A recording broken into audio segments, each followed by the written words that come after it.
ॐ श्री गणेशाय नमः। ॐ श्री हनुमते नमः। ॐ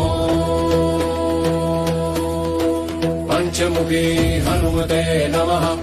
पंचवक्त्रं महाभीमं त्रिनेत्रं च महाबलम् सिंहिका गर्भसम्भूतं हनुमन्तं नमाम्यहम्। ॐ हं हनुमते रक्ष रक्ष सर्वतो माम्। ॐ हं हनुमते रक्ष रक्ष सर्वतो माम्। ॐ पूर्वे हनुमान् कपिमुखधारी रक्षतु माम्। दक्षिणे नारसिंह वपुर्मान् सदा पातु। पश्चिमे गरुडरूपवान् रक्षतु। उत्तरदिशि वराहरूपः सदा रक्षतु माम्। पूर्वे हयग्रीव विग्रह पातु मे शिरः। अधस्तात् ब्रह्मास्त्ररूप